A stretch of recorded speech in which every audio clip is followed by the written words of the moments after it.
당신이 생각하는 하나님은 어떻게 생겼나요? 하나님께서 천지를 창조하셨어요. 인간은 죄인이 되었고 우리들을 위해 아들 예수님을 보내셨죠. 예수님은 우리 죄를 위해 돌아가셨지만 부활하셨어요. 그 예수님을 잘 믿으면 돼요. 난 예수를 믿으니 거짓말해도 구원받을 거야. 성령님은 안 떠나. 죄를 지어도 하나님이 다 이끌어 주실 거야. 지금은 돈이 나중에 중요해. 열심히 믿지 뭐. 주일 하루면 난 할 일 다 한 거야. 어떤 것도 죽기 전에 그럼 이제 회개기도 어떤 한번 죄도 하고 회개하면 다 용서가 돼? 용서될 거야. 그러니 거짓말쯤이야. 뭐야? 이건 괴물이잖아. 하나님께서 우리에게 주신 성경만이 하나님을 제대로 그릴 수 있습니다.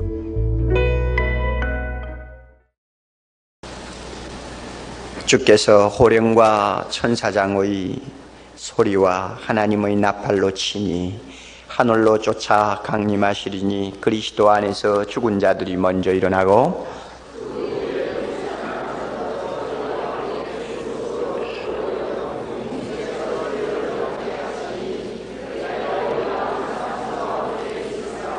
아멘. 오늘은 성도의 휴거에 대해서 함께 생각하면서 은혜를 받으려고 합니다. 예수님이 재림하시면 세상을 먼저 떠났던 성도들은 무덤에서 새 몸을 입고 부활하고 지상에 아직 죽지 않고 남아있는 거룩한 성도들은 새로운 몸으로 변화되어서 살아난 부활한 성도들과 함께 합류하게 됩니다. 세상을 먼저 떠난 사람은 죽은 데서 살아나니까 부활이라고 그러고 육신을 그대로 입고 세상에 살던 사람은 죽었다가 살아나는 것이 아니니까 변화받는다 이런 말을 합니다. 그러나 부활한 성도가 가진 신령한 몸이나 지상에 있던 성도가 가지는 변화받은 신령한 몸이나 이것은 다 똑같습니다. 똑같이 주님의 부활에 동참하는 하나의 새로운 존재라고 할 수 있습니다. 부활하신 예수 그리스도의 신령한 몸과 똑같은 몸을 우리 모두가 입게 되는 큰 축복입니다. 그 다음에 이렇게 새 몸을 입은 성도들이 함께 공중으로 주님을 영접하기 위해서 올라가게 됩니다. 부활한 성도가 먼저 올라가고 지상에 남아있는 성도가 늦게 따라간다고는 성경에 말씀을 하시지 않는 것 같습니다. 부활이 먼저고 그 다음에 지상에 있는 성도가 새 몸을 입는 것은 사실이지만 드디어 새 몸을 입은 성도들은 함께 저희와 함께 그랬죠. 17절 저희와 함께 구름 속으로 끌어올려 공중에서 주를 영접한다 이렇게 말씀을 했으니까 공중에서 주님 영접하는 것은 함께 영접하는 큰 기쁨을 누리게 됩니다. 참 너무 황홀한 이야기입니다. 새 몸을 입는 것만 해도 기가 막힌 이야기인데 그 새 몸을 입고 주님을 맞이하기 위해서 공중으로 부름을 받아 올라간다는 것은 이것은 동화책에나 나오는 이야기죠.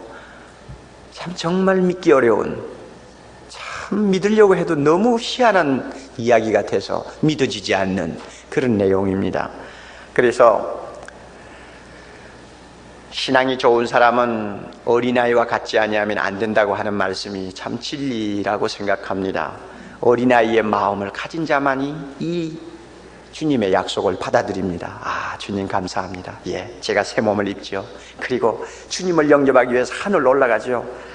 저 그거 믿습니다. 참 어린애가 된 사람만이 이것을 진리라고 받아들이죠.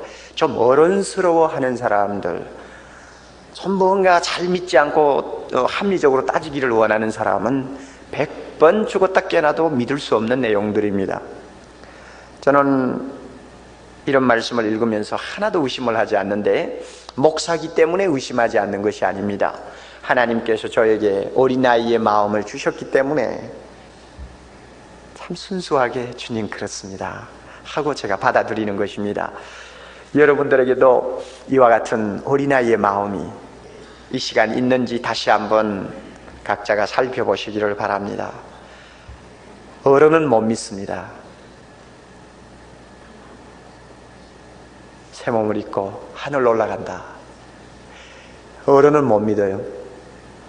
그러나 성령으로 어린아이의 마음을 얻은 사람은 믿습니다. 아멘입니까? 참 귀한 일이죠. 그래서 믿음은 모든 사람의 것이 아니라고 했습니다. 그렇습니다. 주님이 믿을 수 있는 마음을 주신 자만이 믿게 됩니다. 구름 속으로 우리 모두가 올라간다고 했는데 이 구름을 운반독으로 생각하시면 안 됩니다. 우리는 구름을 타고 올라가는 것 아닙니다. 구름은 하나님이 임재하시고 예수 그리스도가 영광으로 임재하시는 곳에는 항상 따라다니는 하나의 현상입니다. 시내산 꼭대기에서 하나님이 임재하실 때도 구름으로 표현이 되었고, 솔로몬 왕이 성전을 건축하고 봉헌식을 할 때도 그 성전 안에 구름이 너무 짙게 깔려서 사람이 감히 접근할 수가 없었다고 했습니다. 하나님이 그 성전에 임하신 것을 보여주는 것입니다. 변화산에서도 예수님께서 변화된 모습을 보이신 다음에 나중에는 구름이 와서 그 사방을 덮는 것을 제자들이 보았습니다. 그것은 무엇을 가르칩니까? 하나님의 임재입니다. 영광의 모습입니다. 그러므로 우리가 하나님 나라와니요 공중으로 우리가 함께 참 끌어올림을 받을 때 그 구름 속으로 들어간다 하는 말은 주님이 임재해 계시는 곳으로 우리 모두가 함께 올라간다는 뜻입니다. 구름 타고 간다는 말이 아니에요. 무슨 복음성가에 보면은 뭐 올라가세요 구름 타고 올라가세요 하는 그런 찬송이 있죠. 그래서 어릴 때 저는 그거 많이 들었는데, 올라가세요 구름 타고 올라간다 그러니까 그 구름은 운반은 도구처럼 말이에요. 우리가 타고 올라가는 무슨 비행기처럼 생각을 늘 해왔는데, 그것은 이제 좀 우리에게 실감이 가도록 표현하느라고 그렇게 한 것이지 실제는 그것이 아닙니다. 구름이 필요가 없어요. 그런데 참 우리의 관심을 끄는 단어는 17절 중간에 있는 끌어올려 하는 말입니다. 끌어올려, 그러니까 끌어올림을 받아 하는 뜻이죠. 이 말을 한문으로 고쳐서 휴거라고 표현을 했습니다. 라틴어에 랍토라고 하는 말이 있는데, 이 랍토라는 말에서 영어의 휴거인 랩처가 나왔습니다. 그래서 이 랩처 하면 원어상으로도 의미가 몇 가지 있습니다만, 우리말에 제일 표현이 좀 실감이 날 수 있도록 표현을 선택한다면 제가 볼 때 낚아채어 간다, 낚아채다 하는 말하고 아마 제일 가깝지 않을까 이렇게 생각됩니다. 낚아챈다, 흔히 무슨 생각을 합니까? 독수리가 먹이를 보고 있다가 솟살같이 내려와가지고 착 차고 올라가는 식으로 아주 갑자기 그냥 눈 깜짝할 사이에 낚아채서 올라가는, 이것을 오히려 표현하는 말입니다. 그래서 성경에는 이 휴거의 단어를 설명할 수 있는 비슷한 예들이 몇 가지 있습니다. 예를 들면 사도행전 23장 10절에 바울이 예루살렘에서 군중들에게 잡혔습니다. 그래가지고는 그 무질서한 군중들의 틈에 지금 잡혀가 린치를 당합니다. 어떻게 찢겨 죽을지 모르는 지금 심각한 상황에 바울이 놓였습니다. 이 소식을 들은 천부장이 군사들을 이끌고 들어가서는 바울을 끌어내는데 이렇게 성경에 표현했습니다. 바울이 저희에게 찢겨질까 하여 군사를 명하여 무리 가운데서 그 다음에 빼앗아가지고 이렇게 나옵니다. 빼앗아가지고 막 사람들이 그냥 이놈 죽여라 하고는 막 달겨들어서 뭐 완전히 그냥 찢어 죽일 듯이 하는데, 군사들이 가서 전부 밀어내고 그냥 빼앗아가지고는 어깨에 메고 영문으로 들어간 것을 우리는 봅니다. 이럴 때 이 단어 성격이 바로 랩처입니다. 또 비슷한 예가 하나 있습니다. 사도행전 8장 39절인데 전도자 빌립이 저 광야에서 에티오피아의 총리 대신이나 아니요 제무 대신이라고 할 수 있는 간다게를 만났습니다. 겐다게죠. 겐다게를 만났습니다. 그래서 전도를 하고 그 내시가 세례를 받겠다고 해서 물이 있는 곳에 같이 내려가서 세례를 주었는데 그 다음에 보니까 이렇게 기록됩니다. 주의 영이 빌립을 이끌어 간지라. 그래서 내시가 아무리 보아도 빌립을 다시 볼 수가 없었습니다. 눈 깜짝할 사이에 주의 영이 성령이 빌립을 낚아채버렸어요. 그리고는 어디를 데리고 왔는지 도대체 알 수가 없어요. 이럴 때에 이끌어 간지라 하는 말이 바로 랩처라는 단어하고 통하는 용어입니다. 그 다음에 고린도후서 12장 2절 같은 데는 바울이 3층에 올라간 일이 있는데 그때 세 번째 하늘에 이끌려간 자라 할 때 이끌려갔다 하는 말이 바로 이 말입니다. 그래서 바울이 그 경험이 너무 신비스러워서 자기가 몸 안에 있었는지 몸 밖에 있었는지 잘 모르겠다 이렇게 표현을 했죠. 이런 용어들이 바로 여기에 끌려올려 공중에서 주님을 영접한다. 그래 끌어올려짐을 당한다 하는 말입니다. 그러니까 몇 가지 우리가 유추를 할 수가 있습니다. 이 랩처 즉 휴거라는 것은 무엇을 의미하느냐? 강력하고 신비스러운 힘에 끌려서 올라가는 것을 말합니다. 또 이것은 사람이 미처 의식하기 전에 일어나는 일입니다. 사람이 저항할 수 없는 힘에 끌려 일어나는 일입니다. 이것은 질질 끌려가면서 시간을 끄는 일이 아니라 일시적으로 발생하는 일입니다. 그러니까 저나 여러분이나 아직 경험을 안 해봐서 무엇인지 모르지만 하여튼 대단한 일입니다. 대단한 일이에요. 얼마나 황홀할까요?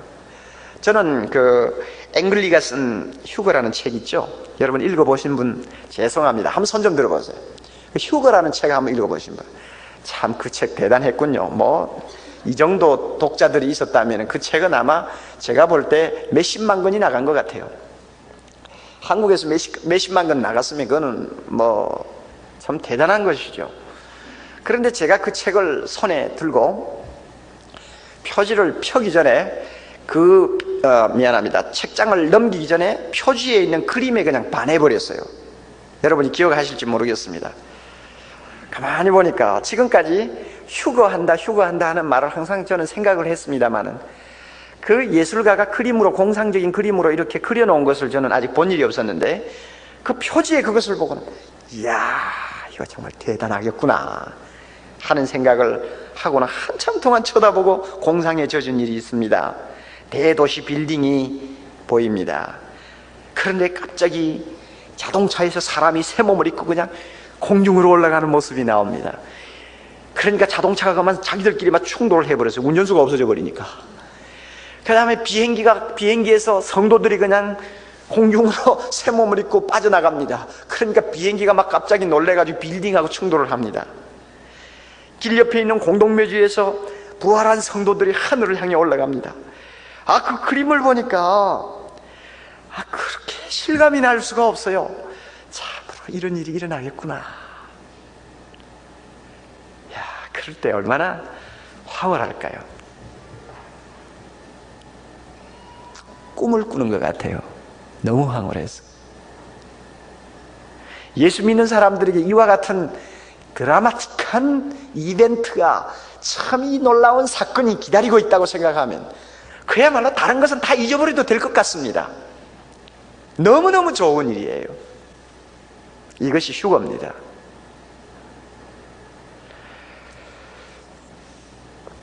우리 모두가 이 놀라운 사실에 아무도 의심하지 않으리라고 봅니다. 그러나 이제 좀 어려운 이야기를 하나 해야 되겠어요.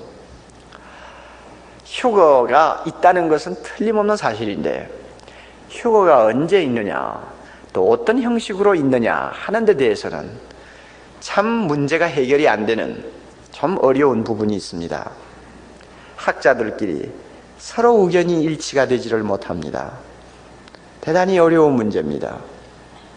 제가 책을 아무리 보고 보아도 갈수록 더 캄캄해져요. 왜냐하면 이 문제는 그만큼 어려운 문제입니다. 그렇다고 해서 서로 자기 주장을 하는 사람들이 틀린 것이 아닙니다. 다 맞습니다. 다 맞는데 다 불완전한 지식입니다. 그러므로 다 틀렸다고도 못합니다. 이런 부분이 있어요. 여러분이 알지 못해도 괜찮은데 그러나 휴거에 대해서 이야기를 하면서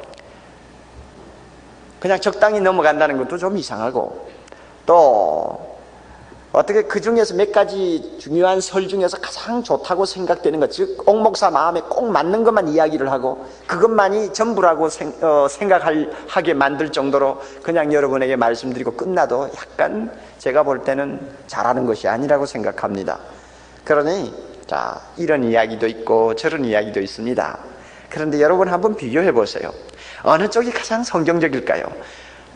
옥목사의 입장에서는 이 부분이 참 매력이 있습니다. 그래도 이 정도는 제가 말씀을 드려야 여러분들도 그렇구나 하고 판단도 할 수 있고, 또 그렇게 여러분이 들으셔야, 듣고 또 알고 계셔야 어떤 일방적인 설을 가지고 마치 전부를 이야기하는 것처럼 떠드는 사람들에게 넘어가지를 않습니다. 또 심지어 말세론을 가지고 이상하게 끌고 가는 사람들이 말을 해도 여러분들이 분별할 수 있는 능력을 가질 수가 있을 것입니다. 그런 의미에서 제가 한마디를 하고 지나가야 되겠어요. 휴거에 대해서는 3가지 설이 있습니다. 뭐 적으실 거 없어요. 간단해요. 머리 좋으면 다 담으세요. 7년 대환란 전에 휴거가 있다 하는 설입니다. 그럼 7년 대환란이 뭐냐 모르고 가만히 계세요. 괜찮아요. 조금 있으면 간단하게 설명해 드릴게요. 7년 대환란 전에 휴거된다 하는 것이 한 가지 설이고, 7년 대환란 중간에 휴거된다 하는 것이 한 가지 설이고, 7년 대환란 끝에 휴거된다 하는 것이 한 가지 설입니다. 그러니까 몇 가지요? 3가지 설입니다. 그런데 7년 대환란 중간에 휴거된다 하는 설은 좀 약합니다. 그러니까 그것은 좀 제쳐놓고 제일 강력하게 서로 팽팽하게 맞서고 있는 설이 있다면 7년 대환란 전에 휴거된다는 설하고 7년 대환란 후에 휴거된다는 설입니다. 둘 다 맞습니다. 그러나 둘 다 완전하지는 않습니다. 그러므로 우리는 둘 다 검토해 볼 여지가 있습니다. 그 중에서 우리가 성경에 어느 쪽이 더 가까운가 하는 것은 우리 나름대로 판단을 좀 할 수는 있습니다. 7년 대환란을 여러분이 먼저 알아두시는 것이 좋겠는데, 다니엘서를 보든지 제가 시간적으로 넘기면서 찾고 이러지는 못하겠어요. 다음에 이런 부분은 전문적으로 7년 대환란에 관한 성경 강의를 따로 해야 합니다. 그런데 7년 대환란은 글자 그대로 7년 동안 대환란을 당하는 것입니다. 이것은 다니엘서에도 예언되어 있고 예수님도 24장 25절에 예언을 하고 있고요. 그 다음에 요한계시록에 가면 더 뚜렷하게 예언을 하고 있습니다. 그래서 7년 대환란에 대해서는 학자들이 별로 반대를 안 합니다. 7년 대환란이 있다고 생각합니다. 예수님 재림할 당시 되면 7년 대환란이 있다고 생각합니다. 성경에 그렇게 나와 있으니까. 그러나 극소수의 사람들은 이 7년 대환란을 부정해버립니다. 왜 부정하느냐 하면 7년 대환란이라는 것은 따로 특별히 존재하는 것이 아니라 기독교가 지구상에 고고의 울음소리와 함께 모습을 드러낸 오순절 다락방 때부터 시작해서 스데반이 순교를 당하는 그 핍박을 위시해서 오늘날까지 근 2000년 동안 교회가 지상에서 핍박당한 모든 역사를 일컬어서 7년 대환란이라고 그러지 뭐 따로 7년 대환란이 있는 것이 아니다 이렇게 해가지고 부정하는 사람도 있습니다. 그러나 그 사람들은 극소수입니다. 그렇다면 7년 대환란은 예수님이 재림할 당시가 되면은 이 세상에 전무후무한 큰 핍박이 일어나는 것입니다. 그때 적그리스도가 전 세계를 지배합니다. 그 다음에 짐승의 표를 받지 아니하면 아무것도 못하는 아주 무서운 세계가 되어버립니다. 그때는 그야말로 생명을 걸고 믿음을 지키지 아니하면 아무도 구원받을 수 없는 캄캄한 암흑입니다. 이 무서운 환란이 있다는 것입니다. 이게 7년 대환란인데, 자, 이 7년 대환란을 중심으로 해서 휴거가 언제 되느냐, 성도가 공중으로 끌려 올라가는 일이 언제냐, 한쪽은 언제라 그랬죠? 언제요? 7년 대환란 전에 끌려 올라간다. 그러니까 교회는, 진실한 성도들은 7년 대환란을 뭡니까? 당하지 않고 하늘로 올라간다고 이야기하는 것입니다. 이 설이 제일 강합니다. 그리고 제일 많은 추종자들이 있습니다. 많은 사람들이 이것을 믿고 기다리고 있습니다. 그 다음에 7년 대환란 끝에 휴거가 있다고 하는 설은 무엇일까요? 교회가 7년 대환란에서 말로 다 할 수 없는 시련을 겪은 다음에 거기에서 끝까지 믿음을 지키고 살아남은 사람만이 휴거될 수 있다고 생각하는 것입니다.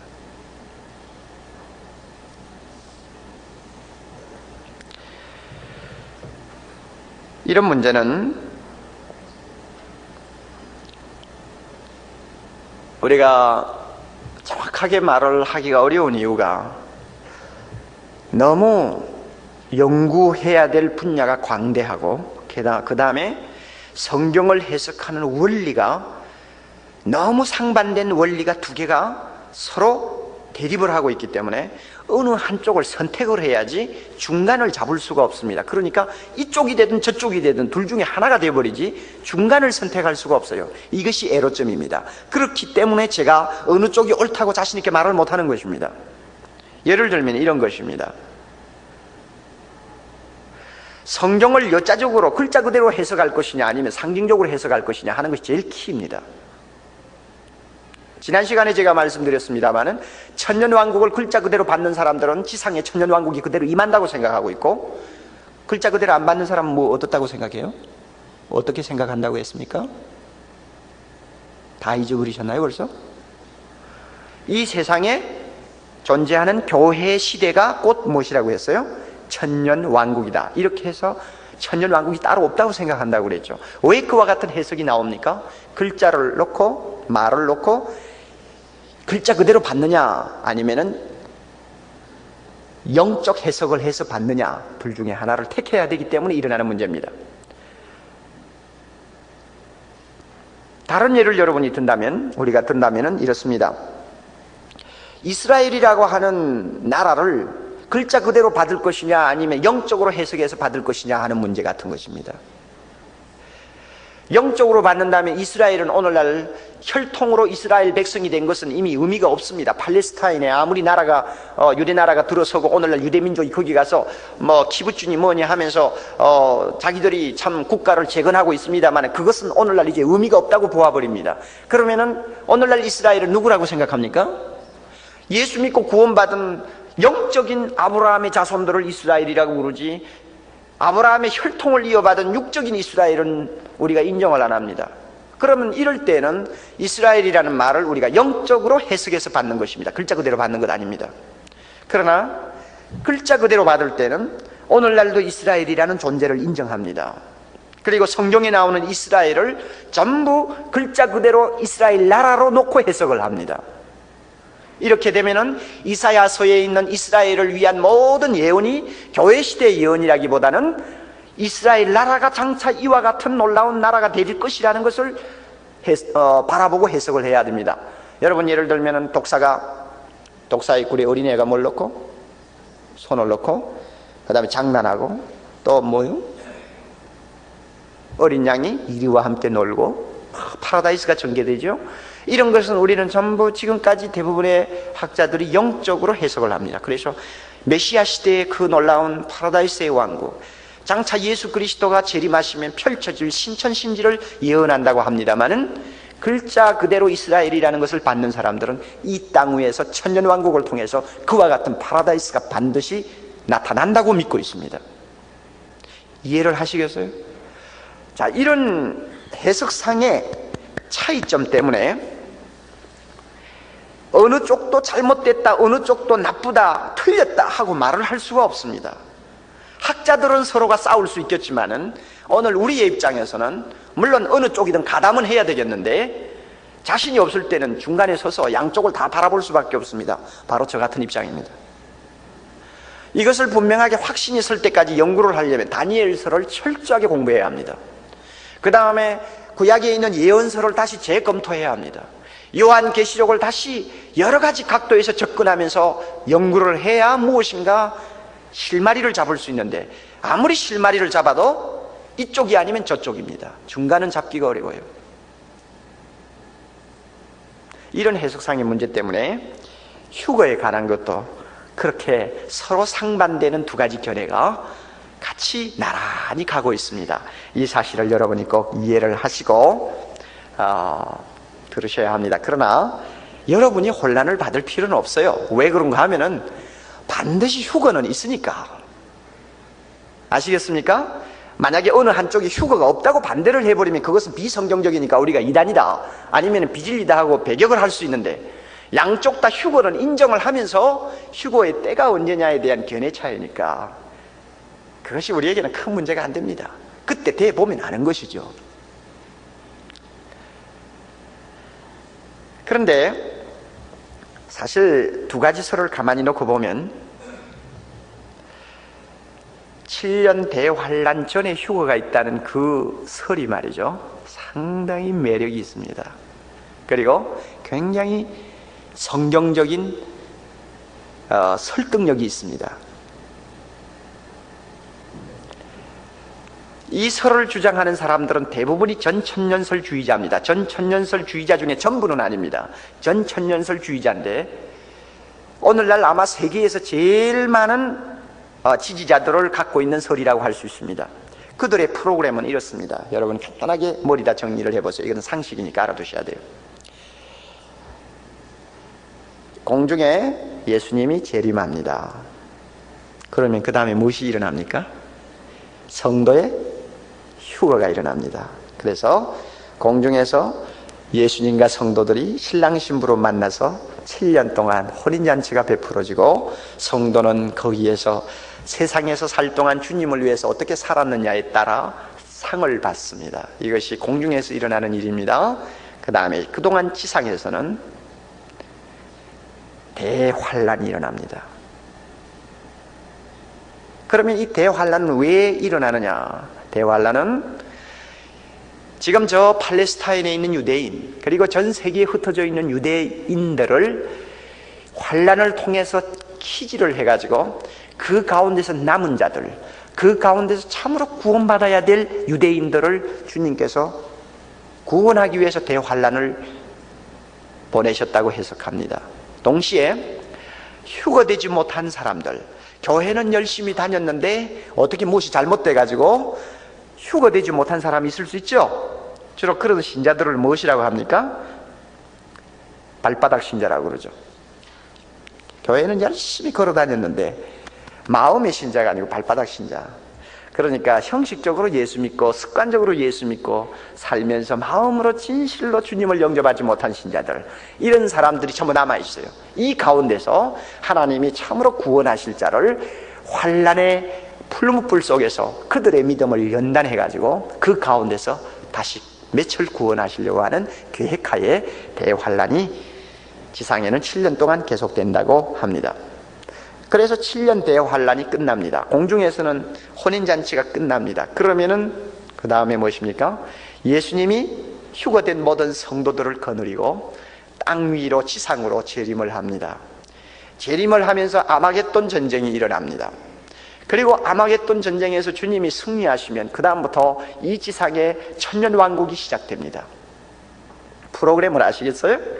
천년왕국이 아주 기가 막힌 천년왕국이 시작됩니다. 그때 휴거되었던 모든 성도들은 예수님과 함께 이 지상에서 왕노릇한다고 합니다. 그리고 천년왕국이 끝납니다. 천년왕국이 끝나면 드디어 또 전쟁 하나가 있습니다. 소위 마곡의 전쟁이라고 그러죠. 이 마곡의 전쟁을 통해서 완전히 악령의 역사들을 정복한 다음에 드디어 불신자들이 부활합니다. 불신자들이 부활하면 백보자 심판이 있어서 불신자들을 앞에 놓고 그들의 모든 죄를 그대로 심판하시고 사망과 사탄과 그 다음에 모든 불신자들을 음부의 세계에 영원히 던져서 영원히 이제 그곳에서 나오지 못하도록 지옥문을 닫는 것입니다. 그리고 예수님과 함께 성도들은 신천신지 새 하늘과 새 땅으로 입성하게 됩니다. 거기서부터 우리는 영원토록 주와 함께 거한다는 것입니다. 기가 막히죠. 자, 이것이 소위 전천년설주의자들의 프로그램입니다. 한번 다시 복습해 볼까요? 예수님이 어디에 재림해요? 공중에 재림하면 지상에서 성도들을, 진짜 신자들은 전부 휴거당해서 공중에서 주님과 만납니다. 거기서 뭐라 해요? 7년 동안 혼인잔치하고 성도들은 상급을 받고, 그 다음에 지상에서는 7년 대환란의 바람이 불기 시작합니다. 그 다음에 그 기간이 끝나면 주님이 누구하고? 성도들과 함께 어디로? 지상에 재림합니다. 재림하고 나면 거기에서 아마겟돈 전쟁이 일어납니다만 그것은 잠깐 끝나고 드디어 이 지상에 진짜 눈에 보이는 물질 세계에 천년왕국이 시작되는 것입니다. 그때는 저 팔레스타인에 있는 유대민족들, 즉 예루살렘에 있던 시온산을 중심으로 해서 예수 그리스도의 왕국이, 유대인을 중심으로 한 예수 그리스도의 왕국이 이 지구상에 1000년 동안 계속된다는 것입니다. 그것이 끝난 다음에는 마국의 전쟁이 있고, 그 다음에는 죽은 자가 부활해서 백보자 심판 앞에서 이제는 마지막 심판을 받고 영원한 불에 들어갑니다. 우리는 새하늘과 새 땅에 들어갑니다. 그것으로서 모든 구원 역사는 끝납니다. 그 반면에 7년 대환란 후에 성도가 휴거한다고 하는 소위 무천년주의자들의 견해는 이것입니다. 천년왕국 따로 없고 이 지구상에는 계속 교회가 세워지고 복음이 계속해서 확장된다. 확장되다가 그 다음에 마지막 예수님 재림할 때쯤 되면 큰 환란이 일어나는데 그것이 7년 대환란이다. 그 환란을 겪은 다음에 겪은 다음에 그때가 끝나면 드디어 예수님이 재림하시는데, 그때는 뭐 공중에 재림하고 지상에 재림하고 가르지 않고 바로 천사장의 호령소리와 함께, 예수님의 호령소리와 천사장의 나팔소리와 함께 예수님은 바로 재림하신다. 그때 성도들은 새 몸을 입고 전부 공중에서 주님을 영접한다. 그 다음에 어떤 일이 일어납니까?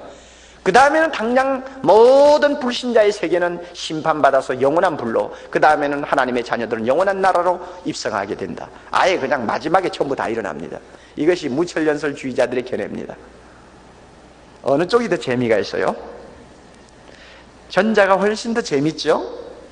전자가 참 매력이 있어요. 그런데 제가 볼때 전자가 참 좋기는 좋습니다만은 대단히 받아들이기 어려운 문제들이 좀 있습니다. 이것은 여러분들에게 말씀드릴 필요가 없어요. 그러나 휴거 하나만 놓고 볼 때는 교회가 휴거를 당하되 환란을 받지 않고 휴거당한다 하는 데는 상당히 성경적인 설득력이 있습니다. 저는 어릴 때부터 설교를 참 듣기 좋아했습니다. 국민학교 때부터 어른들 틈에 앉아서 참 설교를 부지런히 들었어요. 뭐 부흥회 한다면 부지런히 따라다니고. 그래서 공부를 많이 못했습니다. 점수가 안 좋았죠. 부흥회 따라다닌다고. 그런데 그렇게 재미가 있어요. 그때 그 8.15 해방 이후, 뭐 6.25 전후, 그럴 때에 대부분의 부흥사들이 이 말세론을 가지고 많이 이야기를 했습니다. 그런데 그것이 그렇게 신기했어요. 그런데 대부분이 전천년설주의자였음에는 틀림이 없는데 한 가지 점에서 좀 특이한 것이 있었습니다. 그것이 뭐냐 하면은 대환란을 교회가 받는다, 그렇게 해석을 했습니다.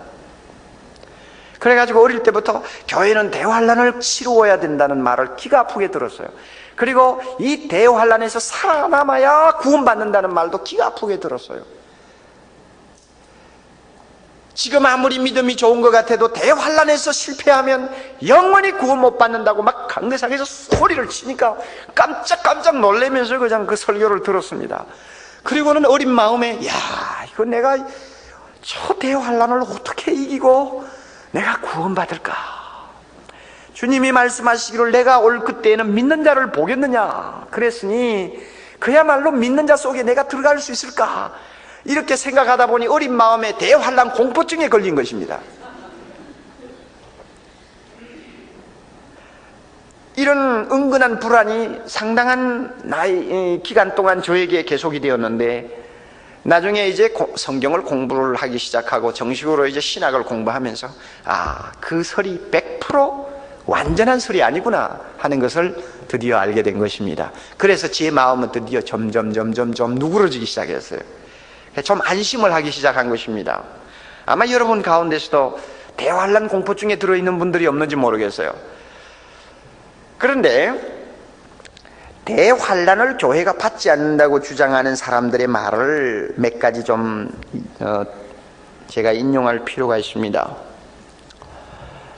대환란을 교회가 받을 수 없다 하고 주장하는 사람들의 논리는 이것입니다. 교회는 예수님의 신부요, 교회는 예수님의 몸인데 이미 예수의 피로 깨끗함을 받아 하나님이 보시기에 흠과 티가 없는 깨끗한 존재로 이미 인정을 받고 있는 것이 교회다. 그리고 모든 죄값은 십자가에서 이미 다 치루어지고 다시는 심판에 이르지 아니하는 하나님의 특별한 은총을 받고 있는 것이 오늘날 교회다. 다시 말하면 참다운 신자들이다 그 말입니다. 그렇다면 대환란의 목적은 어디까지나 하나님의 진노를 쏟는 데 있고 대환란의 목적은 어디까지나 심판하는 데 목적이 있는데 그 심판하는 데 왜 구원받은 교회를 다시 집어넣어야 되느냐 하는 말입니다. 그것은 하나님 편에서 볼 때는 모순이다 하는 이야기입니다. 이미 죄 용서받고 이미 모든 심판을 다 하나님이 면제해 준 참다운 신자들을 무엇이 부족하다고 해서 그 무서운 대환란에다 다시 집어넣어서 심판을 하실 이유가 어디 있느냐. 그러므로 교회가 심판을 받는다는 것은 성경 구원 역사의 구원 흐름에 있어서 이것은 모순을 일으키는 것이기 때문에 7년 대환란은 교회가 받지 않는다 이렇게 주장합니다. 여러분 어때요? 설득력 있죠? 저도 여기는 동의하고 싶어요. 그 다음에 또 한 가지를 이야기하는 것이 있습니다. 만약에 교회가 대환란을 거친 다음에 비로소 구원받을 수 있고 휴거를 받을 수 있다면 성경에 예수님이 재림할 당시가 되면 평안하다 하는 말이 많이 돌 텐데 이 말이 모순이 된다 이렇게 이야기합니다. 여러분 데살로니가전서 5장 3절에 보면 무엇이라고 했습니까? 5장 3절에 저희가 평안하다 안전하다 할 그때에 잉태된 여자에게 해상 고통이 이름과 같이 멸망의 호련이 저에게 이르리니 결단코 피하지 못하리라 그랬죠. 그런데 대환란의 바람이 불 때 과연 사람들이 안전하다 평안하다 할 수 있을까? 그러므로 안전하다 평안하다 하는 말을 할 정도의 상황이면 대환란의 때가 아니다. 그때 주님이 재림하신다면 안전하다 평안하다 할 그때 재림하신다면 이것은 대환란의 때가 아니다 이렇게 주장합니다. 이것도 상당히 설득력 있는 이야기입니다. 그리고 또 하나, 만약에 교회가 대환란을 겪고 나서 주님이 재림하실 것이고 또 휴거가 된다면 무엇 때문에 예수님께서 주인이 언제 올지 모르니 너희들은 등불을 들고 깨어있으라고 하실 이유가 뭐냐? 대환란이 되면은 이제는 주님이 오시겠구나 그때 가서 준비해도 되는데 왜 날마다 주님 오시기를 고대하고 기다려야 되느냐 그 말입니다. 그러니 대환란이 오기 전에는 아직도 주님의 재림은 임하지 않는다 하고 얼마든지 안심하고 지낼 수가 있다. 꼭 대환란을 거쳐야 된다면 대환란이 오기 전에는 주님이 안 오실 테니까 안심하고 살아도 되는데 왜 주님은 오늘일지 내일일지 모르니 너희들은 등불을 들고 깨어있는 자가 되라고 말씀하실 이유가 뭐냐 하는 이야기입니다. 그러므로 이것도 자체 모순이다. 따라서 성도가 주님을 만나는 것은 대환란 전이기 때문에 잘못하면 평안하다 할 때가 되기가 쉽고 언제 갑자기 임할지 모르는 상황이기 때문에 날마다 기다려야 된다 이렇게 주장합니다. 여러 가지 이론이 있습니다만 제가 한 서너 가지만 여러분에게 말씀드렸는데 이 세 가지가 다 상당히 설득력을 갖고 있는 말입니다. 그래서 이런 말을 가만히 귀담아 들으면 또 성경적으로 검토해보면 교회가 대환란을 거치지 않고 휴거될 수도 있겠다 하는 생각을 저 나름대로 하고 있습니다. 그러나 아직 자신은 없습니다. 참 목사치고는 엉터리죠. 그때 가서 봐야 안다고 하니까 참 목사치고는 엉터리입니다. 그러나 저는 이런 면에서 솔직하고 싶어요. 저 아직 잘 모르겠어요.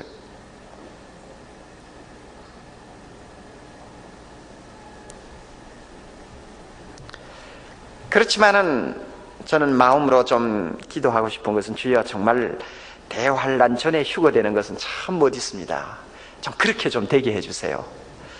그렇게 기도하고 싶습니다. 여러분도 마찬가지죠? 아멘이죠? 예, 그래서 참 이 설을 많은 신자들이 믿고 기다립니다.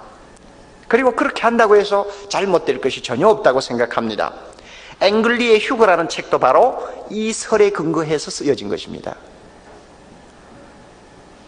거기 보면은 예수님이 공중에 재림하고 성도들이 휴거당하고 남아있는 사람들이 이제는 대환란을 맞아가지고 그 가운데 어떤 사람은 순교를 당하고 어떤 사람은 비로소 정신 차리고 예수 믿고 새로워지는 그런 일들이 일어납니다. 그게 휴거책에 나오는 프로그램인데 이것은 전천년설주의에 입각한 즉 7년 대환란 전에 교회가 휴거된다는 입장에서 쓴 글입니다. 그런데 너무 매력이 있어요.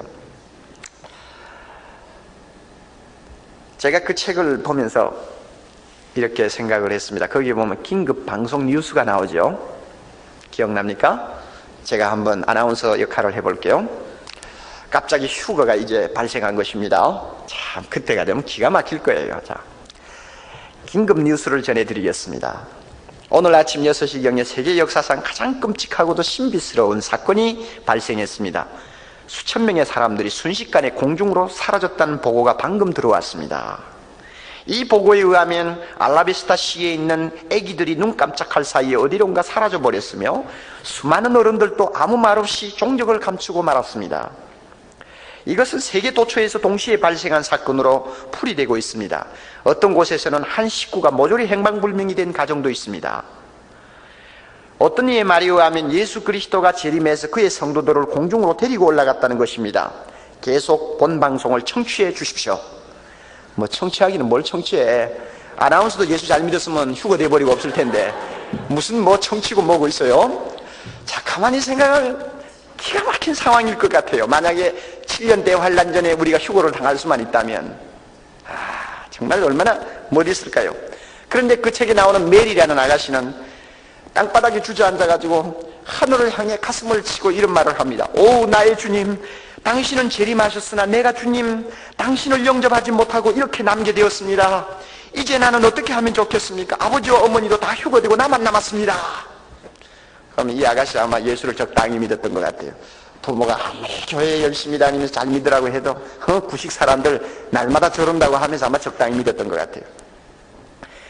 휴거가 일어나니까 사람들이 설마 그게 휴거일까? 뭐 어떤 사람들이 갑자기 없어진 행방불명된 사건이겠지 하고는 은근히 자위하기 위해서 휴거인지 아닌지를 확인하기 위해서 예수 잘 믿는 사람들만 골라다니면서 확인을 하는 것입니다.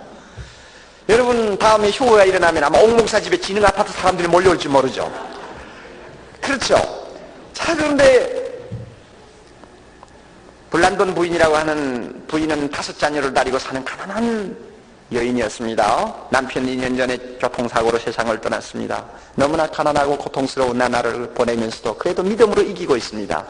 어느 날 저녁에 조용히 주님 앞에 눈물로 기도하고 나서 잠을 잤습니다. 아침 6시 10분경에 그는 일어나서 하나님 앞에 무릎을 꿇고 다시 기도합니다. 주여 오늘 아침에 일거리를 주시옵소서. 내가 길에 나가면 무슨 일이든지 일거리를 주시옵소서 하고 기도하는데 갑자기 방 안에 이상한 광채가 밝아지면서 나팔 소리와 함께 천사의 외치는 소리가 들렸습니다. 보라 신랑이로다 나와서 맞으라. 그 소리를 듣는 순간 그 가족들은 몽탕 반대운대 없이 사라졌습니다. 사람들이 그 집을 뛰어왔습니다. 왜냐하면 그 집은 평소에 너무나 믿음이 좋았다는 것이 천하에 다 알려진 사실이니까. 그 집에 식구들이 남아있으면 휴거라는 말이 거짓말이고 그 집에 식구가 정말 다 없어졌으면 이건 진짜 휴거일지 모른다 하는 이야기입니다. 와서 보니 잠깐 사람들이 밖에 나가고 없는 것 같이 모든 것은 그대로 있는데 사람만 하나도 남아있지 않았습니다. 그것을 보고는 사람들이 너무나 정신 빠진 것처럼 머리 나갔습니다. 기가 막혔습니다. 그 참 공상적인 소설입니다마는 휴거가 일어나면 지상에 어떤 일들이 벌어질까 하는 것을 그 나름대로 참 자기 자신이 정리를 해서 기록한 것이기 때문에 대단히 실감이 나는 이야기라고 저는 생각합니다. 여러분, 만약에 주님이 우리가 예상하지 못한 순간에 오신다면, 그리고 예수를 잘 믿은 거룩한 백성들이 순식간에 주님을 영접하기 위해서 공중으로 휴거당한다면, 나는 그 가운데 끼일 수 있다고 확신합니까? 아마 그 순간에 휴거당하지 못한다면 아마 억장이 무너질 거예요. 아마 그것은 뭐 말도 못하죠.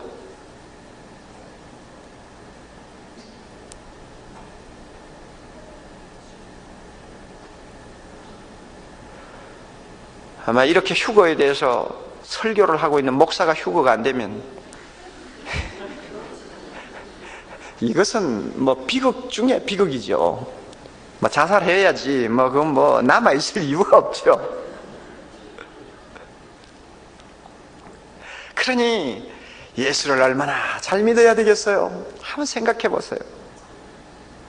뭐 7년 대환란 전에 오든 7년 대환란 후에 오든 우리가 휴거되는 사실만은 분명하니까, 그 휴거될 때 내가 땅에 남지 아니하고 주님의 부름을 받고 하늘로 올라갈 수 있는 영광의 자리에 들어가려면 평소에 우리가 어떻게 신앙생활을 해야 되겠느냐, 그 말입니다. 이것은 우리가 웃고 넘어갈 일이 아닙니다. 심각한 문제입니다. 우리는 그 한순간을 놓고 10년, 20년, 30년 신앙생활하는 사람들입니다. 그 한순간 실패하면 20년, 30년 신앙생활한 것이 모두가 수포로 돌아가고 맙니다. 내일 천만에요. 공중에서 나팔 소리가 들리는 것은 성도들에게만 들리는 신비한 소리라고 한다면, 세상 사람들은 듣지 못하는 오직 휴거당할 수 있는 진실한 신자들의 귀에만 들리는 음성이라면, 그 음성을 내가 듣지 못할 때 일어나는 일은 얼마나 비참합니까?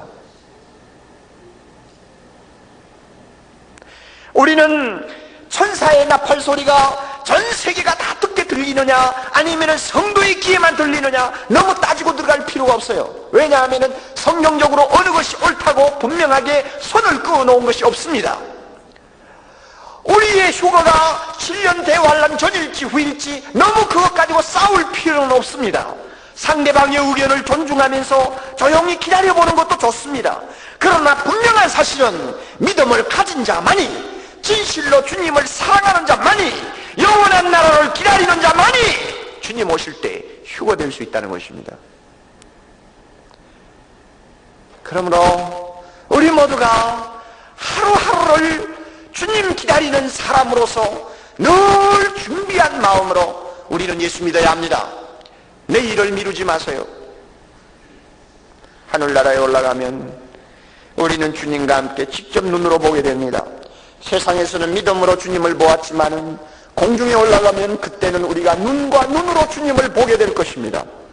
그렇게 될 때 요한일서 3장에 있는 말씀처럼 우리는 주님과 똑같은 모습이 될 것입니다. 얼마나 영광스러운 일입니까? 지금은 비록 어린아이와 같아서 어린아이의 일을 생각하는 것처럼 부분적으로 압니다. 아무도 온전하게 알지를 못합니다. 그러나 그때가 되면은 모든 것이 완전해집니다. 전천년설주의자냐 무천년설주의자냐 모든 그런 이론은 다 이제는 끝장이 납니다. 이제는 우리는 부분적으로 알고 서로 마치 코끼리의 다리를 가지고 코끼리를 이야기하는 식으로 우리가 이야기할지 모릅니다만은, 그러나 그날 되면 공중에서 주님을 만나면 모든 것은 완전하게 봅니다. 완전하게 주님을 봅니다. 그 영광, 그 축복, 그 황홀함, 그 기쁨, 누가 감히 표현합니까? 우리 모두가 이와 같은 축복을 받들어 최선을 다해야 되겠습니다. 예수 잘 믿으셔야 됩니다. 그 꿈이 있기에 오늘 우리는 고된 세상도 웃어가면서 살 수 있습니다. 아멘. 그 영광의 순간이 기다리고 있는 것을 알기 때문에 우리는 이 세상에서 우리 마음에 차지 못하는 불만이 많지만은 모든 것을 범사에 감사 감사하면서 주님 위해서 살려고 노력하는 것입니다. 그 영광의 순간이 있기 때문입니다. 공중으로 끌려올려가는 그 영광의 순간, 주님과 만나는 그 영광의 순간이 우리를 기다리고 있기 때문에 우리 모두가 오늘도 이처럼 찬송하면서 살고 있는 것입니다. 내일 명절인데도 분주하실 텐데 여러분이 수요일 저녁에 이와 같이 나와서 예배를 드린다면 여러분 가운데서는 휴거 때 남아있을 사람은 하나도 없을 것 같습니다. 모두가 다 들리움을 받아 주님을 만날 수 있을 것입니다. 아멘. 믿습니까? 같이 머리 숙이십시다.